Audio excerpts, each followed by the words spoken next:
Hablar de un TLC Uruguay-China implica pensar en el incremento del intercambio de bienes entre ambos países. Implica pensar en captar inversiones y hasta turismo chino. Pero ¿podría pensarse también en una oportunidad para que jóvenes chinos que estudian en las mejores escuelas de negocios del país asiático vengan a Uruguay y ayuden a pensar estrategias para aprovechar mejor ese TLC? Esa es la idea que ha planteado Nicolás Santo, uno de los uruguayos que más conoce el país asiático. Nicolás, con quien hemos conversado cantidad de veces, ustedes lo deben tener bien presente, pero Nicolás es fundador de China Notes, una newsletter sobre China y América Latina. Es autor del libro que ya tiene unos cuantos años, Un tango con el dragón. Ha asesorado a empresas, gobiernos y organismos internacionales en proyectos relacionados con China. Lideró el equipo internacional de promoción de inversiones del gobierno de la ciudad de Follán. ¿En qué consistiría esta idea? ¿Qué otras opciones hay más allá de incrementar el comercio de bienes con China? Bueno, vamos a conversarlo con él en los próximos minutos, ¿les parece? Nicolás, ¿qué tal? Buen día, ¿cómo estás?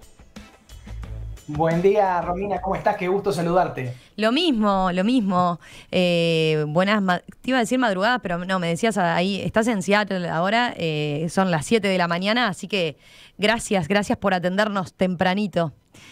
Por favor, un gusto siempre. Hace días 16. teníamos pendiente esta charla desde que se instaló nuevamente y surgió en la agenda un poco el tema, reapareció, podríamos decir, el tema del TLC con China. Bueno, finalmente hoy la concretamos. La pregunta que te iba a hacer era, hace unos días escribías una columna en El País donde señalabas algo que me parece importante como marco, ¿no? Decías, bueno, nosotros en Uruguay tuvimos la posibilidad de empezar a negociar un TLC, o por lo menos la primera vez que se planteó el tema fue allá por 2016, en pleno gobierno de Tabaré Vázquez. Y ahora estamos en un contexto distinto. ¿Cuáles dirías que son las principales diferencias entre Uruguay 2016, Uruguay 2021 y China 2016, China 2021, ¿no? Bueno, creo que en ambos casos, es decir, la pandemia ha jugado un factor fundamental, ¿no? Para poder decir que tanto China como Uruguay han cambiado. En el caso de China, lo que ha pasado después de la pandemia es que muchos de los cambios que se proyectaban ocurrirían en el 2030, en el 2050, en algunos casos en relación con cómo China se comportaría en el contexto mundial, se adelantaron dramáticamente. Y la tensión que se generó entre China y Estados Unidos, que antes, 4 o 5 años atrás, por ejemplo, el ex embajador estadounidense John Huntsman decía: China y Estados Unidos están unidos en matrimonio y el divorcio no es una opción. Hoy esa frase parece haber quedado atrás, y la tensión, este desacople entre las dos economías parece ser algo que continúa adelante incluso durante la administración Biden, ¿no? Es decir, a pesar de que muchos tenían la esperanza de que cambiara. Entonces, esa China es diferente hoy porque, número uno, está envalentonada. Número dos, tiene confianza extrema en su modelo de desarrollo, ¿no? Y tal vez el número más gráfico que le genera esta confianza es justamente la cantidad de muertes que hubo en China a raíz de la pandemia de COVID en comparación con otros países, y eso hace que China esté decidida a caminar su propio camino. En el caso de Uruguay, bueno, la pandemia obviamente que afectó seriamente a la región latinoamericana, y eso también repercutió en Uruguay, ¿no? Porque la situación económica se complicó no solamente en Argentina y en Brasil, sino que en nuestro país también. Y mal o bien, creo que eso es una llamada de atención, ¿no? Es un despertador que nos dice, bueno, ¿qué vamos a hacer? ¿Vamos a seguir en la misma que estamos hace 30 años? Mientras que en Brasil se habla un día que podría haber un golpe de Estado, en Argentina al otro un caos absoluto por motivos tan mínimos como que el presidente organiza una fiesta en la Casa Rosada. ¿O vamos a tratar de generar una estrategia de inserción internacional de nuestro país que realmente nos permita generar nuevos flujos de comercio, de inversión, de exportación de servicios, ¿no? Entonces, creo que esa es la gran diferencia. Me parece que el hecho de tener un presidente nuevo y generacionalmente distinto también marca un punto de contraste, porque no hay que subestimar lo importante que es la diplomacia presidencial en este tipo de cosas, ¿no? Y tal vez para el presidente Vázquez en 2016 esta era su segunda presidencia. Este era un tema sí que podía marcar cuál sería su legado, pero ya tenía más que suficiente con proyectos como el Plan Ceibal. Para el presidente de la calle Pou, este puede ser el gran buque insignia de su gobierno, que no solo genera un impacto hoy, sino en los próximos 30 años del Uruguay. Bien. Teniendo en cuenta esas diferencias entonces que marcás entre un momento y otro, ¿no? Entre cuando se planteó por primera vez, tanto para China como para Uruguay, aparece, ¿no? Claramente el gran cambio también es el contexto internacional, decías, ¿no? Y la relación y el momento de tensión entre China y Estados Unidos, que capaz que era impensable 4 años atrás.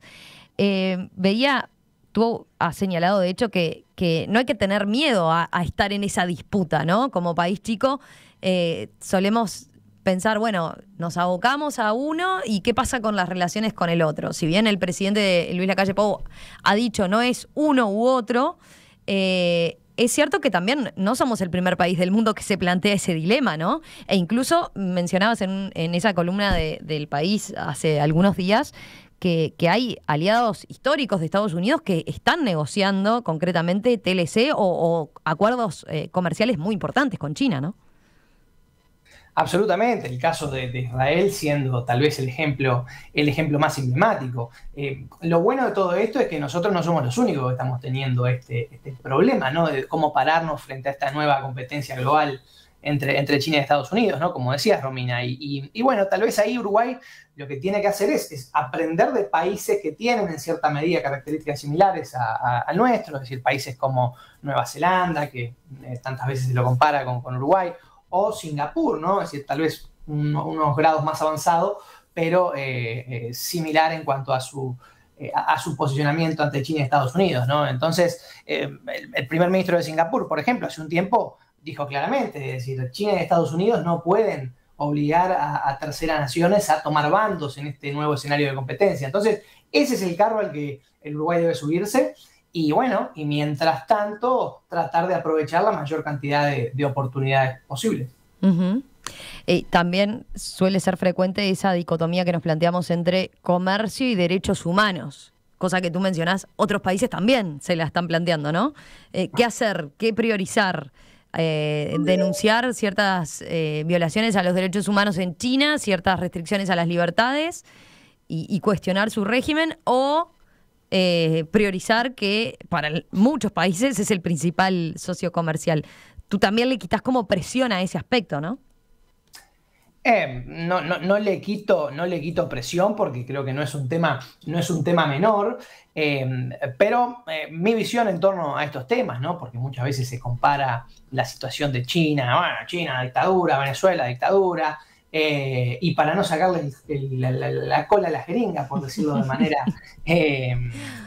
manera educada, yo creo que la gran diferencia que hay es que no estamos hablando, número uno, de países de nuestro hemisferio y número dos, de países con una matriz cultural similar a la nuestra. Creo que eso no es una diferencia menor y el querer comparar una cosa con la otra creo que es una falacia y un razonamiento tramposo, ¿no?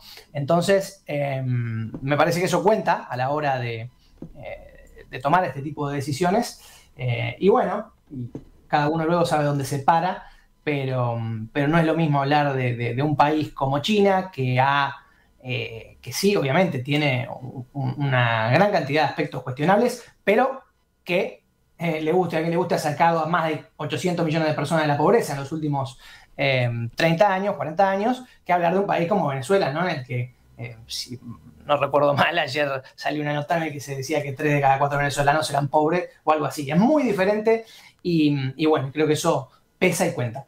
Pero ahí citabas, por ejemplo, el caso de Nueva Zelanda, incluso sobre este tema, ¿no? Cómo se ha parado. Citabas 2 casos. Uno de Australia, donde se ha mostrado un poco más crítica y cuestionadora y ha pedido explicaciones a China en torno a cuestiones de derechos humanos.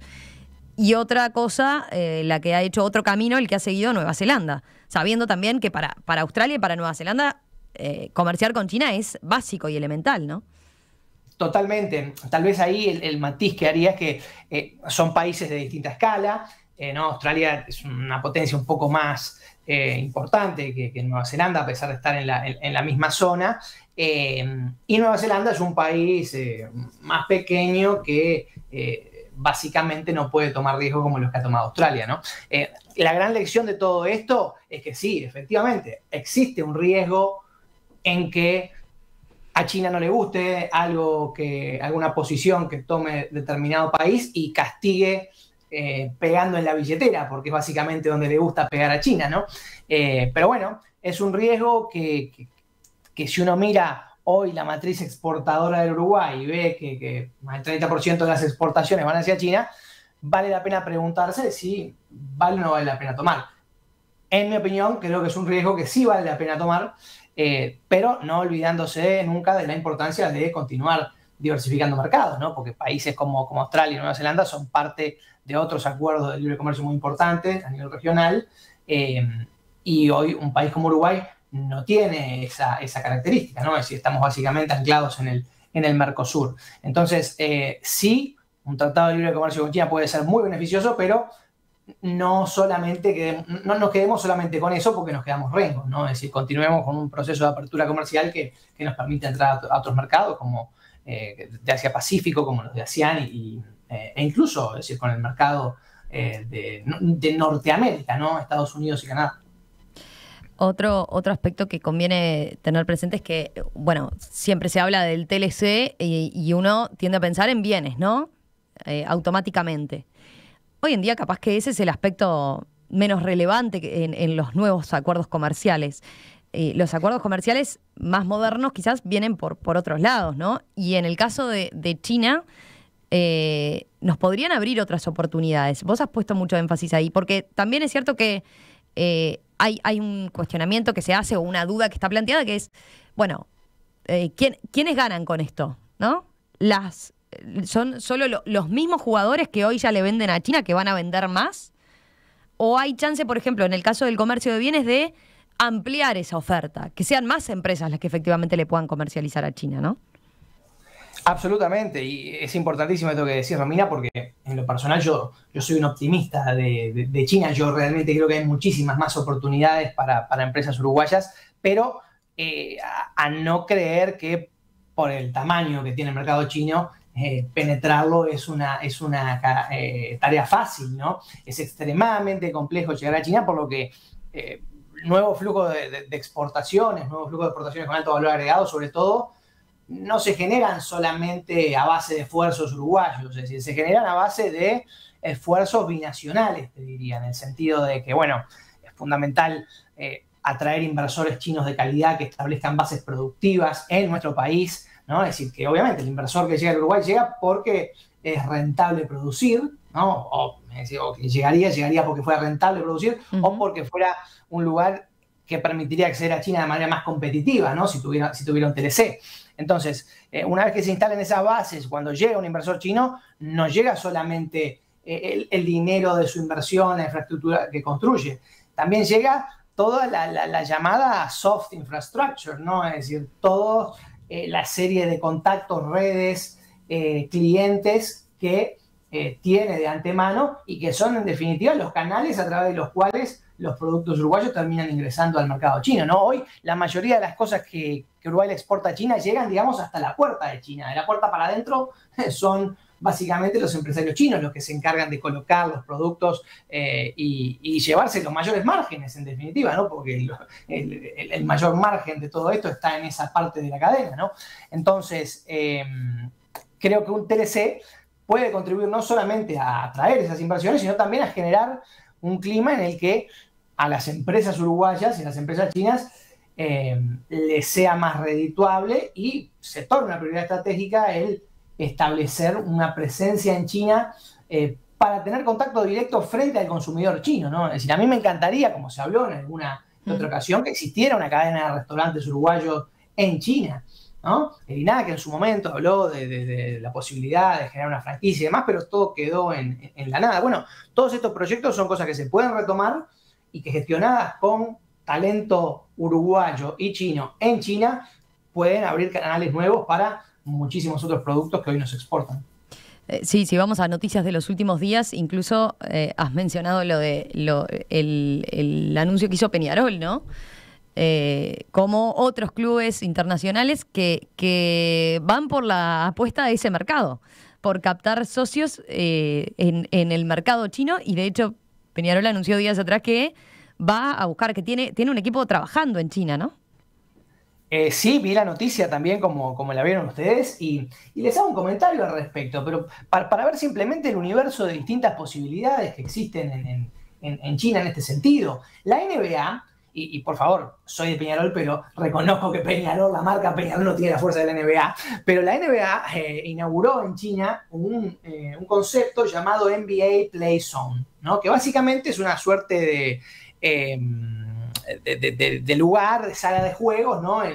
Ubicada en centros comerciales, a los que uno paga un ticket, ¿no? Con sus niños, con sus hijos, y bueno, se pasan unas horas jugando dentro de ese parque temático de la NBA, ¿no? Es decir, hay juegos de realidad virtual, hay juegos, obviamente, de tirar al aro, y ese tipo de conceptos, si uno va al NBA Play Zone en Shanghai, está generalmente repleto, ¿no? Es decir, bueno, productos, marcas como Peñarol o marcas como el fútbol uruguayo perfectamente podrían generar conceptos de este tipo, sobre todo en las llamadas ciudades de segunda franja, donde tal vez todavía no hay tanta oferta de servicios novel, ¿no? Es decir, y en esos mercados hay un gran potencial para marcas como estas, pero nuevamente se requiere, número uno, uruguayos que estén dispuestos a establecerse allí y a entender realmente a fondo cómo funcionan las lógicas de esos mercados. Y número dos, profesionales chinos que den una mano con el posicionamiento de las marcas uruguayas, sea Peñarol o la que sea, en el mercado chino, ¿no? Porque este último punto, el del posicionamiento de marcas uruguayas en China, es durísimo. Durísimo. Así que sí, me gustaría dejar eso marcado. Sí, a ver, ya en tu libro, ¿no? Un tango con el dragón, vos ahí contás a veces ese tipo de cuestiones, ¿no? Primero, por el desconocimiento que hay en general de la idiosincrasia y del mercado chino, y ellos a su vez de nosotros, ¿no? Primero por esas diferencias culturales que a veces son una barrera importante, que en otros mercados capaz que es más fácil de saltear, pero que en el caso de Uruguay y China se torna una diferencia importante. Pero tú marcas otra cosa que tiene que ver con la idea de las empresas uruguayas de, bueno, ir y hacer el negocio fácil con los chinos, ¿no? Que no es tan así. No, es el mercado más competitivo del mundo, por lejos, por lejos. Es decir, miren, yo tengo experiencia en varios mercados del mundo, pero yendo a la comparación China-Estados Unidos, Estados Unidos es un juguete de niño al lado de la complejidad del mercado chino. Es extremadamente difícil, es un mercado en el que la competencia es durísima, es un mercado en el que los márgenes suelen ser muy pequeños, pero bueno, es un mercado que vale la pena. ¿Se puede conquistar solo siendo una empresa uruguaya? Difícil. ¿Se puede conquistar buscando distintos modelos de asociación? Bueno, ahí la cosa yo creo que cambia. Te voy a poner un ejemplo que tal vez sea algo explosivo, ahora que te digo y ahora te digo por qué, ¿no? Pero mira el caso del Fondo Soberano Chino, la China Investment Corporation, uno de los principales fondos de inversión del mundo. Si no estoy equivocado, hoy la China Investment Corporation tiene una inversión en Uruguay, ¿no? En la empresa UAG, ¿no? Ese tipo de joint ventures circulares, como me gusta llamarlos a mí, a pesar de que en este caso estamos ante un inversor financiero, no ante una empresa, digamos, del sector agrícola, este tipo de asociaciones son las que efectivamente pueden contribuir a generar valor agregado a las exportaciones con China, ¿no? Porque cuando una empresa como el Fondo Soberano Chino, como la China Investment Corporation, invierte en una empresa uruguaya, no solo aporta los recursos, sino que aporta lo que normalmente se conoce como el Smart Capital, ¿no? Es decir, una serie de redes, contactos y demás. Y te digo lo de explosivo porque bueno, es decir, creo que algo que podrían hacer en alguna ocasión es conversar con el senador Sartori sobre cómo se logra traer una inversión de una empresa como la China Investment Corporation a a una empresa uruguaya. Y aclaro que no lo conozco a Sartori ni lo digo esto como algo Sí, pero positivo. te llama la atención de cómo se dio ese vínculo, ¿no? Esa Exacto, negociación. me parece que es algo que vale la pena conversarlo, más allá después de cómo hayan terminado las cosas, ¿no? Las cosas que uno lee en la prensa y demás, pero son historias interesantes porque estamos hablando acá de inversores chinos clase A, ¿no? La China Investment Corporation es desde hace años un inversor chino clase A, un inversor chino que también es interesante, ¿no? Porque 10 años atrás, más o menos, se hablaba muchísimo de, bueno, el Fondo Soberano Chino, ¿con qué criterios invierte? ¿Invierte con criterios políticos o con criterios comerciales? Y a mí me tocó escuchar en una conversación al presidente del fondo hace unos años,